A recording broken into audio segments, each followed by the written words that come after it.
Labdien! Rīgas domas satiksmes departaments aicina virtuāli iepazīties ar Dienvidu tilta pievedceļiem abos Daugavas krastos. Pēc Rīgas domas pilsētas attīstības departamenta pasūtījuma izbūvētais Dienvidu tilts satiksmē tika atklāts 2008. gadā. Tādējādi tas ir Rīgā jau 4. autosatiksmē paredzētais tilts pār Daugavu. Rīgas domas satiksmes departamenta pārziņā ir Dienvidu tilta maģistrālo pievedceļu būvniecība abos Daugavas krastos. Slāvu maģistrālais transporta mezgls Daugavas labajā krastā un Zemgales virziena maģistrālais transporta mezgls Pārdaugavā. Šajā virtuālajā ekskursijā aicinām sekot līdz dzeltenajam auto. Tas izbrauks visu dienvidu šķērsojumu. Braucot virzienā no kreisā krasta uz labo, pirmais būvobjekts dienvidu šķērsojumu izmantotājiem ir Zemgales virziena maģistrālais transporta mezgls Pārdaugavā. Daļa no Zemgales virziena maģistrālā transporta mezgla ir tā pieslēgums Ziepniekalna ielai. No šīs ielas arī šobrīd nogriezās mūsu dzeltenais auto ar mērķi doties Dienvidu tilta virzienā. Ziepniekalna iela ir valsts autoceļa Via Baltica ievads galvaspilsētā no Bauskas puses, tādēļ paredzamajai augstajai satiksmes intensitātei šajā vietā ir projektēts 2 līmeņu satiksmes mezgls. Tādējādi satiksme nav apstādināta ar luksuforu palīdzību. Vairākās šī satiksmes mezgla pieejās paredzēts uzstādīt arī pretrokšņa sienas. Tās varat ievērot arī šeit. Mūsu pavadonis šobrīd dodas Dienvidu tilta virzienā pa pilnībā jaunu automaģistrāli. Tā jau dots nosaukums Jāņa Čakstas gatve. Apgaismas stabu dizains Jāņa Čakstas gatves malās ir identisks kā apgaismas stabiem uz Dienvidu tilta.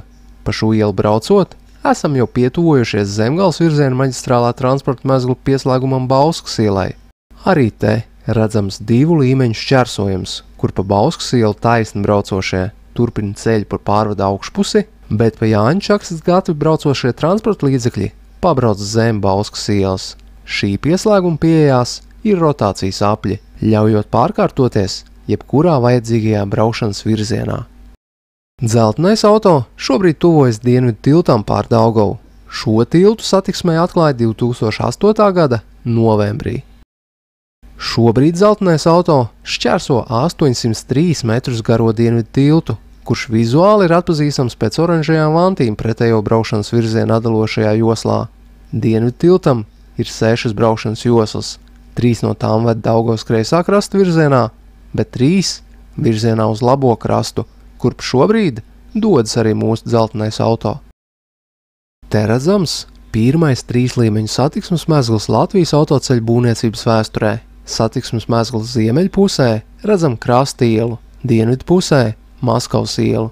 Jaunās estakādes kalpo par pieslēgumu Dienvidu tiltam no Krasta ielas un Maskavas ielas puses braucošajiem.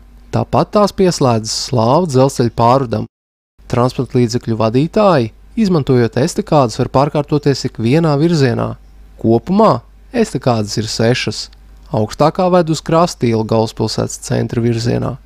Dienvidu šķērsojuma maģistrālie pievedceļi Daugavas labajā krastā ietver jau zināmās Slāvu dzelzceļa pārvada un Slāvu rotācijas apļu pārbūvi. Slāvu dzelzceļa pārvads projektēts ar 4 braušanas joslām katrā virzienā, 2 vairāk nekā agrāk. Pārvada izbūves laikā blakus vecajam tiltam ir izbūvēts jauns satiksmes pārvads. Pēc tam vecā pārvada vietā tiks izbūvēts otrs jauns satiksmes pārvads. Tāpēc arī redzam 2 vienu no otra atdalītas satiksmes pārvadus, kur viens ved Dienvidu tiltu virzienā, otrs Slāvu rotācijas apļu virzienā. Tur brauc arī dzeltenais auto. Ievērojiet arī gājēju kāpnes dzelzceļa pārvada malās. Visām gājēju kāpnēm blakus redzami gājēju lifti, domāti vecāku gadagājumu cilvēkiem un cilvēkiem ar īpašām vajadzībām. Slāvu rotācijas apļu vietā ir paredzēts 3 līmeņu satiksmes mezgls ar 8 estakādēm. Augstākā no tām ved no Dienvidu tilta virzienā uz Lubānas ielu. Pa to šobrīd arī virzās dzeltenais auto. Apakšējā līmenī redzam rotācijas apli, kas paredzēts pamatā vietējas nozīmes satiksmei. Līdzīgu funkciju pilda arī otrs, blakus esošais jaunizbūvētais rotācijas aplis.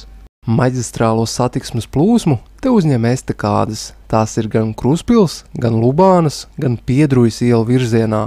Slāvu maģistrālais transporta mezgls savieno dienvidu tiltu ar austrumu maģistrāli un valsts autoceļu Via Baltica. Zemgales virziena maģistrālā transporta mezglu būvniecību paredzēts pabeigt 2012. gadā, bet Slāvu maģistrālo transporta mezglu jau 2011. gadā. Šajā vietā arī noslēdzas mūsu ekskursija. Paldies par uzmanību! Ar cieņu, Rīgas domas satiksmes departaments.